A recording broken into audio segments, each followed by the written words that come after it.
A toast that was to take months of his premiership, a Prime Minister found to have broken the law and perhaps the trust of his party and public too.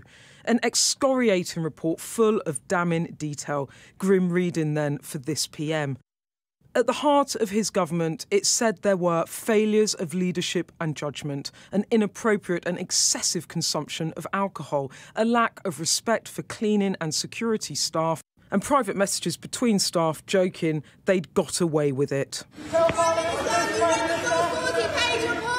Out of the bunker to face the noise, heading to Parliament to make yet another apology. I want to begin today by renewing my apology to the House, to the whole country, and I also want to say, Mr. Speaker, above all, that I take full responsibility for everything that took place on my watch. But this a qualified apology, a PM still on the defence, insistent the events he attended were for the purposes of work. I'm happy to set on the record now that when I said, I came to this House and said in all sincerity that the rules and guidance have been followed at all times, it was what I believed to be true.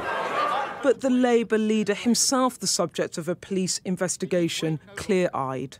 That report lays bare the rot that under this Prime Minister has spread in Number 10.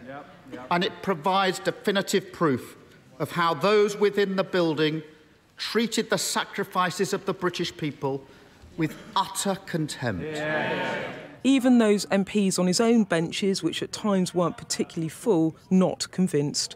I made my point and my position very clear to the Prime Minister. He does not have my support. But a question I humbly put to my colleagues is, are you willing, day in and day out, to defend this behaviour publicly? Can we continue to govern without distraction, given the erosion of the trust with the British people? And can we win the general election on this current trajectory? Not what he wanted to hear, but bullish still. And after attempts to convince parliamentarians, next for the press and the public. And it didn't get much easier. Vomit, drunken altercations, security staff being treated with contempt, cleaners having to mop up red wine. Sue Gray's a shaming dossier, really, isn't it, of what's meant to be the place, the heart of government, that sets the standards of our country. And it's your culture under your leadership. Did you never think about resigning? A poll out today, just out, says 3 in 5 Britons think you should. Beth, of course I understand why people are indignant and why people have been angry at what took place. I hear you, I understand you, but I really feel it's my job to get on. Was there any point you thought about it, though? Because during any of it, did you ever think this... Why are only you allowed to come back, Beth? It shows you have some special position. OK, forgive me, forgot it. And no matter how bitter and painful the conclusions of this may be, and they are, and no matter how humbling they are, I've got to keep moving forward, and the government's got to keep moving, and we are. But moving forward will depend on the support of his MPs, and another one today called on the Prime Minister to resign, taking the total to 16.